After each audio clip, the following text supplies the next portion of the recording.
반갑습니다. 꿈에도 그리던 친정집에 와서 사랑하는 또 우리 교수님들 또 사랑하는 우리 동역자들에게 말씀을 전할 수 있어서 감사합니다. 저는 광주의 나름대로 명문학교를 졸업을 했는데요. 5명 중에 1명이 서울대를 갔습니다. 제 동기 중에 140명이 시골 학교에서 서울대를 갔으니까 괜찮은 학교죠. 근데 저는 유감스럽게도 전남대학교를 들어갔고, 그래서 죽고 싶을 만큼 패배감에 사로잡혀 있던 그때 우연히 길가에서 제 친구가 저에게 대학에 가면 CCC를 가래요. CCC가 뭔데 그랬더니 시시한 곳인데 한번 가보래요. 그래 어느 날 76년 3월 8일입니다. 입학한 지 일주일이 채 안 된 때 동아리, 그때는 서클인데 서클 소개를 하러 오신 분이 계셨는데 SC라고 하는 기독 동아리예요. 당신이 군대에서 완전 군장을 하고 구보를 하는데 기절 직전에 하나님 앞에 기도를 했답니다. 하나님 새 힘을 주세요. 그랬더니 갑자기 초자연적인 힘이 생겨가지고 끝까지 완주를 할 수 있었다. 근데 그 얘기를 듣는 순간 저런 미친 선배가 어디가 있냐 그런 생각이 들었어요. 기절 직전에 기도했더니 갑자기 힘이 생겨가지고 완주했다. 그런데 그분은 다른 선교단체를 소개했는데 그때 그 순간에 제 친구가 저에게 CCC 가라고 했던 그 말이 퍼뜩 생각이 났어요. 그래서 그날 제 친구 둘을 데리고 CCC를 찾아간 게 제 인생의 역사가 바뀌었습니다. 그래서 사역일을 통해서 예수님을 영접했고, 사실은 거절을 못해서 영접을 했습니다. 착한 사람이라. 무슨 감격이 있거나. 그런데 76년 4월 5일 날 여수에 가면 애양원이라고 나은 자들이 있는 곳이 있어요. 그곳에 우리 광주 CCC 학생들과 이렇게 영친을 맺었어요. 1대1 이렇게 자매기를 맺듯이. 그래서 그곳에 갔는데 양재평 장로님이라는 분이 CCC 김중호 목사님의 친구세요. 이분은 초등학교를 졸업할 때 김중호 목사님보다 성적이 나쁘질 않았대요. 아버지가 일제강점기 때 면장이셨고 할아버지는 만세대로부터 세금을 받는 고위직에 있었고, 그리고 그분은 광주 1고 전신인 제1고등보통학교를 거쳐 경성제대를 거쳐 동경제대까지 갈 꿈을 가지고 있었는데 유감스럽게 문둥병에 걸리셨어요. 요즘 한센시라 그러죠. 그래 어쩔 수 없이 선교사님들이 세운 애양원에 들어가시게 됐는데 그곳에서 이제 서적들을, 기독교 서적이니까 거기에서 예수님을 만난 거예요. 일본의 어떤 분은 간증책을 나의 눈은 무엇을 보았는가 이런 책을 쓰셨대요. 제가 직접 그 책을 보지는 못했지만, 그런데 이분이 아버지 가게를 보다가 도와드리다가 화상을 입었어요. 불이 나가지고. 그래서 시각장애인이 됐는데 점자를 배우게 돼가지고 이 점자를 통해서 예수님을 믿게 된 거예요. 그래서 나의 눈, 이 점자를 통해서 나의 눈은 무엇을 보았는가, 그 간증책이 이런 말을 해요. 나는 2개의 눈을 잃어버리고 10개의 눈을 얻었노라. 참 기가 막힌 얘기예요. 그런데 이 양재평 장로님은 가장 먼저 시각이 마비되고 두 번째는 손가락 마디마디 하나 다 끊어져 그래요. 그러니까 이제는 점자도 못해요. 그래 이제 할 수 있는 게 성경을 외워버리는 거예요. 그래서 신구약 성경 전체를 다 외워버려요. 이런 분이 어디가 있습니까? 저는 로마서 8장도 잘 못 외우겠어요.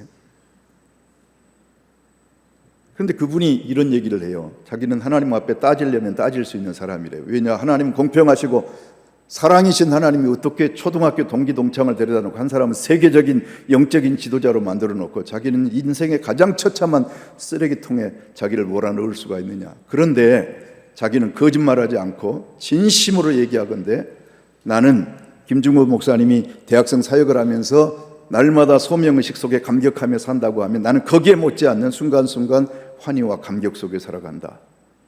그러면서 자신의 삶이 이렇게 바뀔 수 있었던 것은 예수님과의 만남 때문이라 막 그런 간증을 하시는 거예요. 그러면서 하시는 말씀이 여러 젊은이들 가운데 인생을 좌절하고 열등감에 빠져 허우적거린다고 하면 여러분은 영적인 문둥병자입니다. 이렇게 도전을 하시더라고요. 막 충격을 받았어요.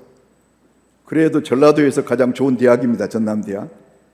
20살 젊은 청년입니다. 건강한 우리 부모님으로부터 물려받은 최고의 건강 체질이에요. 한 가지 것도 그분과 저를 비교할 때 불리한 조건이 아무것도 없어요.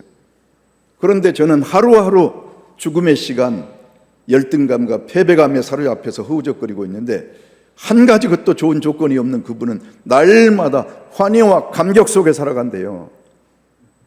그 얘기를 듣고 내가 얼마나 손양원 목사님 묘지 옆에서 둘러앉아서 그 모임을 가졌는데 막 30분 동안 막 울었습니다. 그러니까 3월 8일 날은 제가 거절을 못해서 착해가지고 어른이 사형리를 읽어주니까 그냥 따라서 기도한 것이고 76년 4월 5일 날 손양원 목사님 그 묘지 옆에서 양재평 장로님의 그 간증 메시지, 그 메시지를 듣고 제가 완전하게 회심하는 시간이 됐어요. 그로부터 지금 이제 시간이 많이 흘러 거의 50년이 다 돼갑니다. 주님을 만난 이후에 제 삶은 축복이고 은혜예요. 아픔이 없었던 거 아닙니다. 하나님의 은혜의 연장이에요. 저는 말 그대로 시시한 시시시 간사로 일생 동안 살고 있는데요. 76년 가을에 김중곤 목사님이 광주의 중앙교회에서 목사님들 대상으로 선교 세미나를 하는데요. 그때 메시지의 본문이 에레미야 예가의 말씀이었어요. 민족의 위기 앞에 눈물로 마지막 남은 그 에레미야의 눈물의 그 기도를 말씀하시면서 오늘 이 시대에도 에레미야와 같은 하나님의 기도의 사람들을 하나님은 찾고 계신다, 막 그런 도전이었어요. 그런데 그 말씀을 듣는데 저도 모르게 저는 우리 간사님이 김중곤 목사님 모시니까 따라가자, 그래서 따라간 거예요. 그냥 저는 제가 갈 자리가 아니었습니다. 다 목사님들이에요. 그런데 그 메시지를 듣는 중에 하나님이 제게 은혜를 주시는데요, 막 감당할 수 없는 막 뜨거운 은혜를 베풀어 주시는데 거기서 제 마음 스스로 막 소원이 되는 거예요. 하나님, 제가 일생 평생 시시시 간사로 살고 싶습니다. 그랬어요. 1학년 때, 대학 1학년 때. 요즘에 대학생들은 4학년 졸업할 때까지 비전과 꿈이 없어요. 근데 저는 감사하게도 1학년 때 하나님의 은혜를 입었어요. 그래서 졸업하자마자 83년에 시시시 간사가 되어서 고려대학에서 3년 동안 사역하다가 그 다음에 이제 신경에 염증이 생겨가지고요. 저희들은 참 순진하고 순수해가지고 애양원에 가서 막 얼싸 안고 잠을 자기도 하고 막 그런 뜨거운 열정들이 있어가지고 원인은 모르겠지만 어쨌든 간에 신경에 염증이 생겼는데 나중에 치료할 때 병명이 정확하지 않으면 약으로 처방을 해요. A라는 병으로 가정하라고 A-라는 약을 처방해 보는데 그 치료를 받은 것이 나병 환자들이 쓰는 하나의 그런 약이었어요. 그런데 어쨌든 그 약을 이제 먹고 나섰거든요. 근데 그때 이제 제가 다리에 염증이 생겨서 절름발이가 되고 걸을 수 없게 돼가지고 캠퍼스 사역을 할 수가 없어서 그래서 이제 신학교를 온 게 대한민국에서 가장 공부할 만한 좋은 학교가 어딜까? 여러분 뭐 두말할 것 없이 합심이잖아요. 얼마나 좋았는지 몰라요. 너무 좋은 선생님들. 요즘도 아마 그런 존경심이 있을 겁니다. 교수님 들어오시면 다 일어나잖아요. 그건 그냥 형식적인 일어남이 아니에요. 교수님들에 대한 존경과 막 애정과 사랑이 있었어요. 교수님들은 학생들 이름 하나하나 다 애워주시고 격려해 주시고 그러면서 시시시 간사로서 부족했던 성경신학을 이곳에서 공부하게 된 것이죠. 경건의 훈련을 하게 되고 그래서 오늘 이제 이 시간에 이르기까지 하나님의 손에 붙들려서 여기까지 왔습니다. 하나님의 은혜를 입은 사람이에요. 저는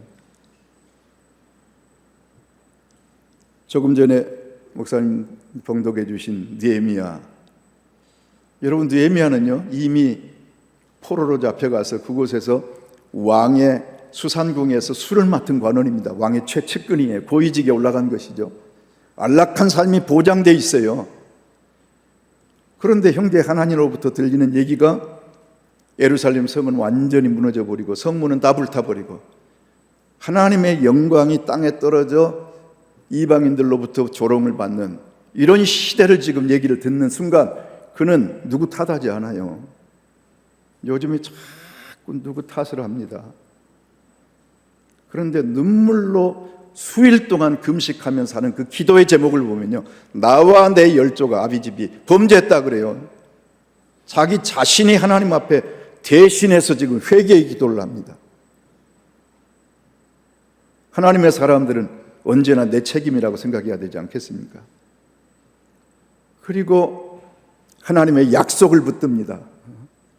하나님께 불순종할 때 흩어버리시지만 그러나 돌이켜 회개하고 하나님께로 돌아오면 반드시 하나님이 회복해 주신다고 하는 이 약속의 말씀을 붙들고 그가 기도해요. 그리고 마지막에 기도 가운데 하나가 하나님 저로 하여금 은혜를 입게 해주시고 형통하게 해주십시오. 이건 이기적 동기의 기도가 아니에요. 주로 저희들의 기도는 저부터가 자꾸 이기적인 동기의 기도를 많이 합니다. 이것저것 해달라고 하는 기도예요. 그런데 느헤미야의 기도는요, 무너진 하나님의 영광스러운 그 성, 예루살렘 성이라고 하는 게 단순히 그저 외곽의 성의 문제가 아니잖아요. 하나님의 이름이 지금 땅에 떨어져 있어요. 비웃음의 대상이 되고 있어요.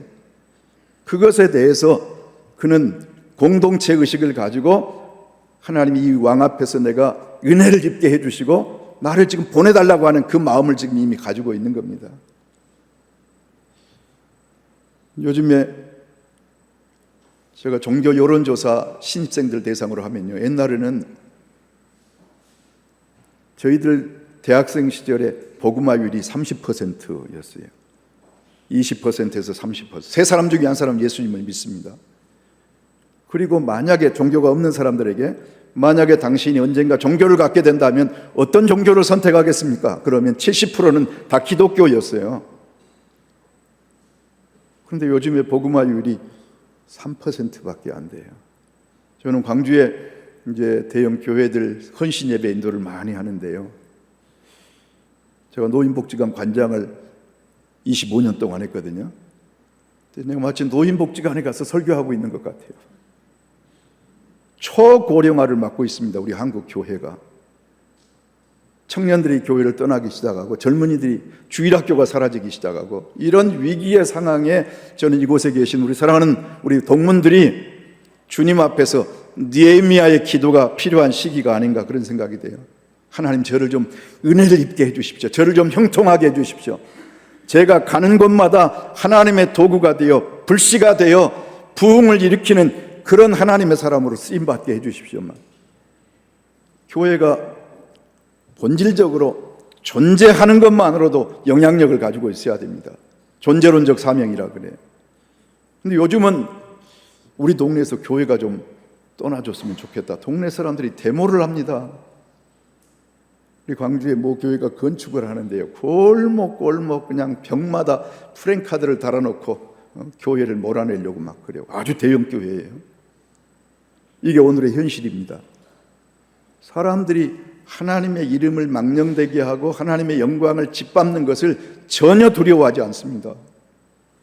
이런 얘기해도 될지 모르겠는데 이번에 안창호 장로님 제가 참 존경하고 사랑하는 분이에요. 그분하고 함께 저희가 광주에서 성시아 운동을 시작했거든요. 맨 처음 그분이 김중호 목사님과 성경 공부를 같이 하신 분이어서 김 목사님이 이제 저하고 함께 그분 사무실을 같이 찾아갔거든요. 처음에 차장 검사로 와 있을 때 갔더니 성경책이 책상 위에 딱 펼쳐져 있고 날마다 경건의 시간을 갖고, 그래서 그분과 함께 지도자 홀리클럽이라고 성시아 운동을 시작을 했는데, 항상 당시에 그 검사장이라고 하는 것은요, 지방에서 최고의 권력의 핵심이에요.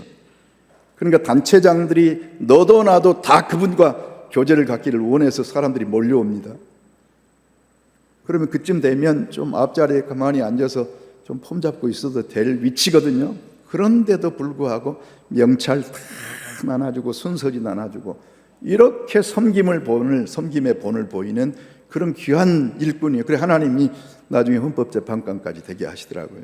그래 이번에 이제 그 인권위원장 청문회를 하는데 거기 나온 목사님 아들도 있고 또 MDV를 했던 분도 있고 국회의원 가운데, 그런데 그 창조론에 대한 교과, 당연히 창조론과 진화론을 같이, 창조론만 가르치자는 것도 아니잖아요. 기회를 주자는 거죠, 동등하게. 그런데 그것에 대해서 비웃고 조롱하고 막 인격적인 막 모독을 하는 그 모습을 보면서 참 가슴이 아팠어요. 이게 오늘의 현실입니다. 이런 때 이것이 아니라고 생각을 해야 되지 않겠습니까? 우리 안에. 그래서 또 하나의 느헤미야 같이 하나님의 손에 붙들린 하나님의 사람들이 필요한 시대가 됐어요. 하나님의 나라는 사람의 많고 적음에 달려있지 않아요. 하나님을 두려워하고 하나님의 영광을 위하여 은혜를 입고 그 일에 헌신하기로 작정한 하나님의 사람들이 필요해요. 저는 그런 면에서 우리 합시는 비록 거대한 교단도 아니고 거대한 그런 학생들이 많이 있는 것도 아니지만 우리 가운데 단 몇 사람만이라도 하나님의 사람들, 하나님의 손에 붙들린 사람들이 있다고 하면 저는 이 어둠의 역사를 반전시킬 수 있는 그런 일들이 일어날 거라고 생각해요. 여러분, 느헤미야가 그 일을 이루어낼 줄 누가 상상이나 했겠습니까? 더더군다나 동역자가 돼줘야 될 유다 백성들이 말이죠, 패배의식에 사로잡혀 있었어요. 안 된다고 생각했어요. 이미 지칠 대로 지쳐있고 아직도 흙더미는 쌓여있고 안 된다고 생각을 해요. 이게 가장 어찌 보면 무서운 적은요, 외부로부터 적도 무섭지만 내부에 안 된다고 생각하는 이 패배의식이에요. 외적인 장애물도 얼마나 많았습니까? 느헤미야를 죽이려고 하고 마치 무슨 역적처럼 말이죠, 그런 일을 도모한다고 그러고 말이죠. 심지어는 막 비웃고 조롱합니다. 가장 기분 나쁜 일이죠. 너희가 지금 세우려고 하는 것은 여우가 올라가도 무너져 버리겠단 말. 그럼에도 불구하고 느헤미야는요, 여호와를 기뻐하는 것이 우리의 힘이니라 그래요. 하나님의 손에 붙들려 있어요. 얼마나 그가 순간순간 하나님과 동행하였던지 말이죠. 그 왕이 총독으로 내려가기 전에 어찌 네 얼굴에 수심이 가득하냐. 그 순간 굉장한 위기 아니에요? 왕을 기쁘게 해야 될 그런 술을 맡은 관원이 오히려 왕의 지금 기분을 상하게 만든 것이나 마찬가지죠. 그때 그는 성경에 나오는 가장 짧은 기도, 하늘에 계신 하나님께 목도하고 그래요. 목도하고. 그리고 왕 앞에 요구를 하는 것이죠. 10조의 성읍으로 내려가서 성읍을 수축할 수 있게 해달라. 그것만이 아니에요. 모든 필요한 것들, 그것 초소를 내려가지고 허락을 좀 해달라. 비전의 사람, 믿음의 사람만이 가능한 일입니다. 사람들이 도와주지 않는 이유가 뭐냐면요, 도와달라고 말하지 않기 때문이에요. 사람들이 후원하지 않는 이유는 후원해달라고 말하지 않기 때문이에요. 우리 박영용 총장님이 저한테 전남도에 아무리 개척교회도 10,000원씩 다 후원은 좀 해야 된다고 합신을 위해서, 그래서 제가 책임감을 가지고 이번 노회 때 제가 반드시 책임감을 가지고 얘기하겠습니다 그랬거든요. 아마 총장님이 저한테 말씀 안 하셨으면 이번 노회도 그냥 지나갔을 겁니다. 그런데 말씀하시니까 제 마음이 움직여지잖아요. 주인의식이 들고 책임감이 들고. 그런 것처럼 어쨌든 느헤미야는 왕 앞에서 당당하게 요청해요. 개인의 이기적인 동기가 아니에요. 하나님의 영광을 위해서. 그래서 왕이 쾌히 허락을 해주고, 그래서 내려와서 52일 만에 성벽을 우뚝 세우시잖아요. 하나님이 하시는 일이에요. 지금도 하나님은 살아계시고 지금도 하나님은 일하시는 분이에요. 저와 여러분을 통해서. 문제는 믿음 없는 사람들처럼 그저 안락의 길을 선택할 때가 참 많아요. 그러나 하나님을 믿는다면, 믿음의 길을 선택하면 하나님이 역사해 주시는 것 같아요.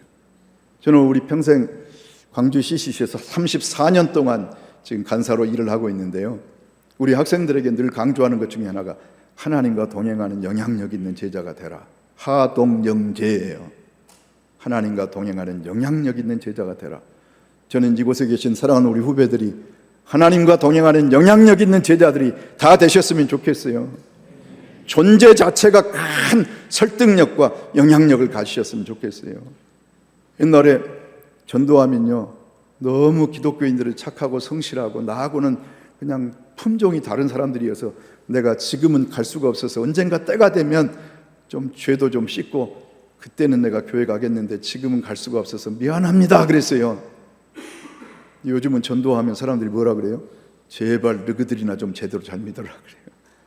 전도를 할 수가 없어요. 부끄러우세요. 교회가 대사회적 설득력을 많이 잃어버렸습니다. 우리가 회복해야 되지 않겠습니까? 저는 우리 사랑하는 우리 합신의 동문들이 이 일의 주역들이 되셨으면 좋겠어요. 우리 전남노회 목사님들 되게 서운해요.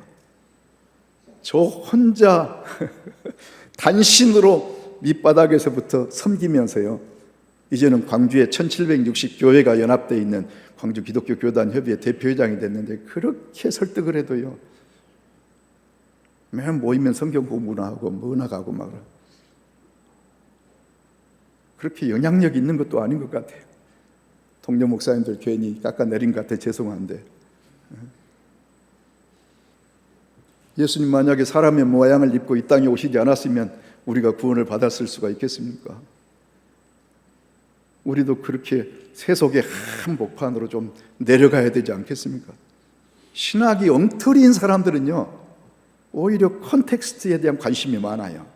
근데 우리는 진짜 귀한 성경적 신학과 가치관을 가지고 있는 사람들인데, 때로는 이 텍스트 안에 갇혀 있는 것 같은 느낌이 들 때가 있어요. 교회가 중요한 것은 사실입니다만은, 그러나 교회는 세상 속에서 빛이 되고 소금이 되어야 되는 거죠. 그런데 엉터리 그리스도인들만 세상 속에서 기독교인 행세를 하고, 진짜 훌륭한 분들은 교회 안에 그냥 딱 콘크리트 속에 갇혀 있는 것 같아요.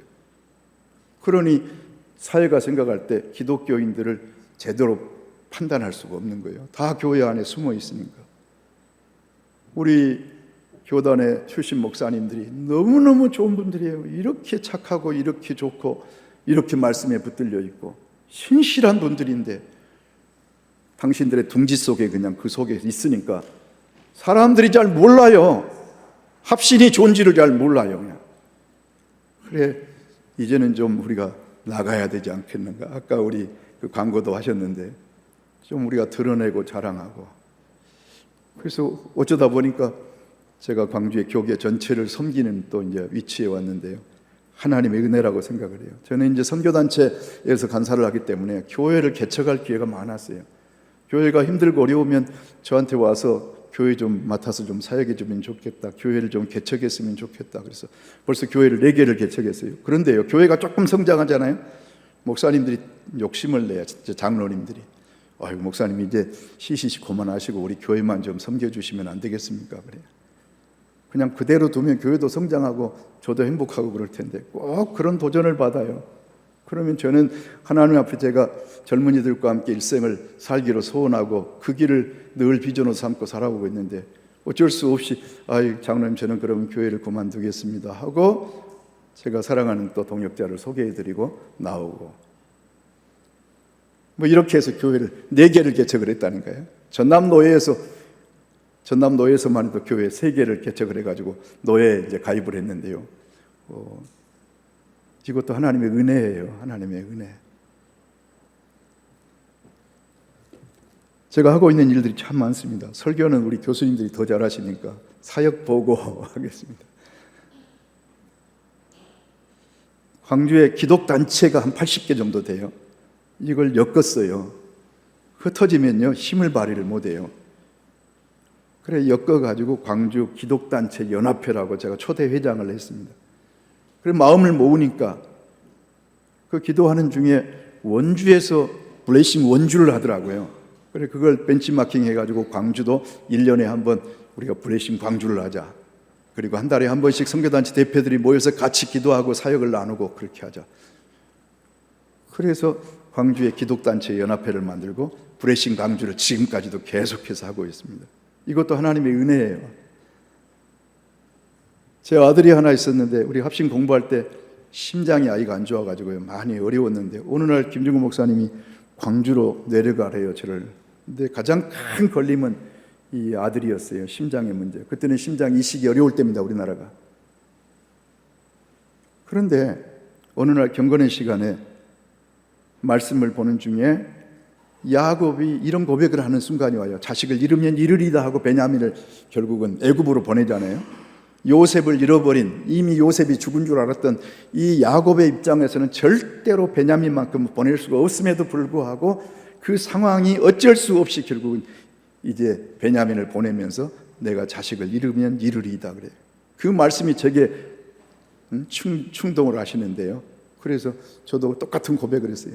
하나님, 제가 자식을 잃으면 잃겠습니다 하고 내려갔는데 아니나 다를까 1년 만에 91년 1월 첫날에 아들이 결국은 갔어요. 제 품에서 가는데 참 고통스럽더라고요.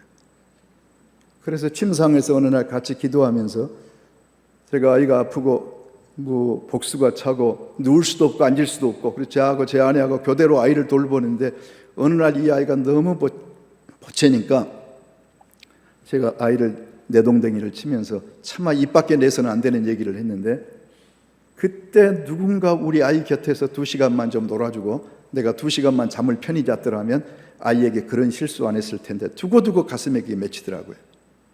그래서 아이 가고 난 다음에 저하고 제 아내하고 기도하면서 호스피스를 광주에서 처음으로 시작을 했습니다. 그때는 호스피스가 뭔지 잘 모를 때입니다. 지금까지 수많은 사람들을 호스피스 교육을 하고 광주 기독병원에 호스피스 병동을 만들어서 교회마다 훈련을 시켜서 거기에 자원봉사를 하고, 이러다가 IMF 때 주로 공무원들이 직영하던 복지관들을 다 민간에게 위탁하게 되면서 광주에서 저희가 1997년에 동구노인복지관을 위탁받아가지고 지금까지 그 복지관을 운영을 하고 있는데, 3년에 한 번씩 평가를 합니다. 보건복지부에서. 근데 저희들이 6번 평가를 받았는데 6번 중에 2번이나 전국에서 1등을 했어요. 시시하지만 하나님의 사람들이 운영을 하니까 한 번도 최우수 기간을 놓쳐본 적이 없습니다. 공무원들도 그 동구노인복지관을 가라 그래요. 다들 그곳에 가면 나름대로 FM이에요. 공무원들도 그렇게 인정할 정도로. 그래서 이 사역을 하면서 오히려 사람들과 정치인들과 기관장들과 오히려 단순히 캠퍼스 안에 머물러 있지 않고 지역사인을 품고 사역하는, 그래서 광주를 거룩한 도시로 만들고 싶어하는 이런 이제 비전과 꿈을 갖게 한 것이죠. 세계 유니버시아드 때 모든 대학생들이 광주에 왔어요. 1915년에 2015년? 15년에. 그런데 그때 얼마나 황금오장입니까? 전 세계 대학생들이 광주에서 체육대회를 하는데, 올림픽을 하는데, 근데 거기에 신천지하고 여러 단체들이 막 자원봉사를 하려고 해요. 근데 저희들이 도전했죠. 우리 CCC가 자원봉사를 하고 싶습니다. 처음에는 북한에서 온다고 통일 선교하면 안 된다고 막 했는데, 제가 그랬어요. 절대로 종교관, 그 기독교관 외에는 우리가 전도하지 않습니다. 그러나 천사처럼 감동을 주는 그런 우리가 섬김의 본을 보이겠습니다. 했더니 설득이 돼가지고 전국의 우리 CCC 학생들 중에서 1600명이 한 달 동안 합숙을 하면서 그걸 섬겼어요. 간사들이 80명이, 우리 이종태 목사가 그 현장에서 전체 진두지휘를 했어요. 기가 막힌 일들이 많았습니다. 그런데 하나님이 은혜를 베풀어 주셨는데요, 세계 스포츠 역사상이요, 대한민국 1등을 해버렸어요. 그래가지고 박근혜 대통령이 너무 기분이 좋아가지고 저희들 청와대로 다 초대해가지고 저는 헤드 테이블에서 박근혜 대통령 옆에서 밥을 먹었습니다. 그것도 근사한 롯데 호텔에서 배달을 해가지고. 그 놀라운 일이죠. 그 다음에 세계 수영대회를 광주에서 했는데요, 이제는 시에서 저를 초대해가지고 이것은 제발 CCC가 해줘야 됩니다 해가지고, 그건 이제 단일 종목이니까 300명이 선수촌 전체 그리고 경기장 전체 모든 자원봉사를 했어요. 스포츠 역사상 이렇게 성령 충만한 그런 신실한 젊은이들이 자원봉사를 하면서 감동적인 친절을 베푼, 우리 광주 교회 어느 교회가 단기 선교를 가는데 비행기를 타고 가는데 어느 나라 그 선수들이 같이 이제 귀국을 하면서 그 광주의 젊은이들이 그 나라에 간다고 하니까 자기들이 가지고 있었던 나머지 한국 돈을 다 줬어요. 너무 감동을 받아가지고 그랬다고. 광주의 젊은이들이 너무 감동적인. 여러분, 이런 일들 하나하나 우리가 구경하면 결국은 이단들이 접근해서 그 일을 또 해냅니다. 그러나 우리가 하나님의 뜻이 이 땅에 이루어지기 위해서는 정치, 경제, 문화, 교육, 사회 전 영역 속에 하나님의 나라를 세워야 되지 않겠습니까? 이게 개혁주의 아니겠습니까? 정치도 너무, 나는 젊은이들에게 너무 미안해요. 무엇이 옳으냐, 무엇이 그르냐 이 싸움 안 해요. 내 편이냐, 네 편이냐 이 싸움만 하잖아요. 그런데 진짜 하나님을 경외하는 하나님의 사람들이 좀 들어가서 말을 들어주든 안 들어주든 이것이 옳은 일입니다라고 말할 수 있는 사람들이 좀 갔으면 좋겠어요. 그래서 정치 풍토도 좀 바꿔야 되지 않겠습니까? 교육과 사회 전 영역 속에 문화가 병들어 있잖아요. 젊은이들이 방황하고 있어요. 이런 때 우리 사랑하는 동문들이 그런 비전과 꿈을 가지고 하나님 저에게 좀 은혜를 입게 해 주십시오. 그래서 무너진 하나님의 나라를 일으켜 세우는 일에 제가 작은 좀 불씨가 되게 해 주십시오. 그런 기도를 하셨으면 좋겠어요.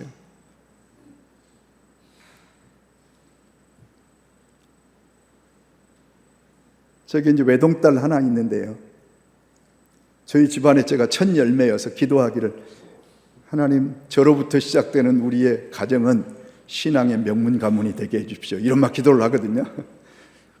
좀 이상한 기도 같지만 하나님, 왜냐하면 저는 안 믿는 가정에서 태어나서 제대로 사랑을 공급받지 못했고 영적인 사랑이죠. 그래서 제 아이들만큼은 이 딸로부터 시작되는 우리의 가문만큼은 정말 신앙의 명문 가문이 되어주면 좋겠다 막 이런 생각이 들어요. 광주에 첫 발을 내디셨던 분이 유진벨 선교사님이에요. 그분이 1904년 12월 25일 날 광주에 당신의 임시사택에서 첫 예배를 드렸는데 40명이 예배를 드렸어요. 그런데 지금 광주는 40만 기독교인, 1760개 교회, 30배, 60배가 아니라 10,000배로 성장을 했어요, 교회가, 성도들이. 그런데 그 유진벨 선교사님의 그 따님으로부터 린튼가하고 결혼을 하면서요, 결국은 4세대까지 흘러가면서 이 땅을 위해서 헌신해요. 우리가 잘 아는 인요한 박사님도 그의 후손이잖아요. 그래서 한 사람의 시작이 한 가문을 바꿔놔요. 여러분, 아까 우리 박경룡 목사님이 그 룻에 대한 얘기를 잠깐 저에게 해주셨는데 저는 룻을 참 좋아합니다. 왜냐하면 그 나오미라는 사람이 참 감격이잖아요. 구원의 즐거움과 기쁨이고, 우리 모두가 다 그 경험이 있을 겁니다. 첫사랑의 감격이 얼마나 기뻐요. 그런데 그 엘리멜렉이요, 나오미의 남편인데 이름은 너무 근사해요. 엘리멜렉이니까 나의 하나님이 왕이십니다 그러잖아요. 그런데 기근이 들었어요. 그러면 기근이나 흉년은 하나님의 사인이에요. 내게로 돌아오라고 하는 하나님의 프로포즈 아니겠어요? 그런데 오히려 자기 힘으로 이 문제를 극복하려고 해요. 그래서 모압으로 내려갑니다. 부인과 두 아들을 데리고. 더더군다나 가가지고 모압 여인들을 며느리로 맞아요. 첫째가 오르바, 둘째가 룻이잖아요.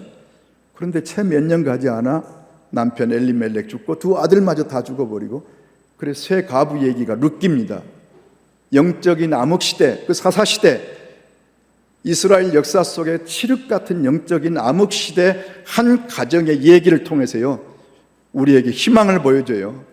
나중에 하나님이 돌아보셨다는 얘기를 듣고 이제 돌아갑니다. 나오미가 가던 중에 생각해 보니까 자기야 고향으로 가는 거지만 두 며느리가 아무 희망이 없잖아요. 그래 돌아가라고 권면을 합니다.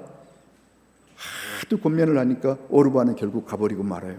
조건적이고 상대적인 신앙이죠. 그런데 네 동서도 갔으니까 너도 가거라 그래요, 룻에게.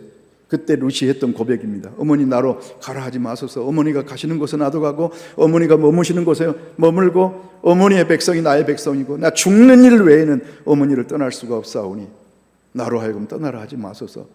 굳게 결심했다 그랬어요. 그래서 더 이상 만류를 할 수 없어서 룻을 데리고 갔는데 결국 누구를 만납니까? 보아스를 만나요. 그리고 거기에서 다윗 왕가가 이어지고 결국 메시아가 오고, 어찌 보면 한 가정의 가장과 두 아들의 죽음이라고 하는 것은 나오미의 말대로 나를 더 이상 나오미라 하지 말아라, 말하라 하라, 처절한 고통과 말할 수 없는 이 아픔을 겪었던 그가 말이죠, 이 룻으로 인해서 다시 기쁨을 회복하는 나오미가 되는 이 역사가 어찌 보면 이름 없는 한 지극히 미미한 이방 여인에 불과했던 룻의 이 절대 신앙의 젖줄을 통해서 하나님이 역사하셔요. 그래서 아무리 문화적으로나 정치적으로 여러 가지로 혼란하고 희망이 없어 보이는 이 절망 속에서 사람들이 다 하나님의 나라를 비웃고 하나님의 이름이 땅에 짓밟힘을 당하는 이 시대에도 우리는 절망하지 말고 어쩌면 죽을 각오를 하고 주님의 뜻을 위해서 주여 나를 사용해달라고, 은혜를 입게 해달라고 기도하면서 나아가면 그 미미한 룻을 통해서 하나님은 인류 역사를 반전시켜요. 회복과 구원과 치유와 완전히 역전을 시키시잖아요. 오늘도 우리가 부족한 사람들이지만 하나님의 손에 붙들리면 더 이상 부족하지 않잖아요. 하나님이 일하시잖아요. 그런 마음을 가지고 주여 은혜를 입게 하옵소서 하시면서 꿈을 키우고 비전을 키우는 여러분들이 다 되셨으면 좋겠어요. 제가 자랑 삼아 얘기하는데요, 합신 출신으로서 자랑할 것 좀 자랑해야 되지 않겠습니까? 학교의 영광이에요. 제가 상이란 상은 다 받았어요. 동구청상, 동구민상, 그리고 시장상, 장관상, 국무총리상, 대통령상, 심지어는 포장까지 받았어요. 나는 포장이 뭔지 몰라가지고 받으러 가지도 않았는데요. 대통령상 준다고 했으면 받았을 텐데 훈포장에 해당하는 포장이거든요. 마지막 제가 가장 자랑스러워하는 상이 안에 있는데 양성평등 모범 부부상을 받았어요. 제가 이렇게 가정이 행복하니까 주님 안에서. 제 아내가 주리엔데 제가 별명이 로미오입니다. 그래서 지금도 얼굴이 까맣지만 청년 때 얼굴이 시커매가지고 별명이 니그로였어. 니그로. 니는 그래도 로미오 같아 그러더라고요, 후배가.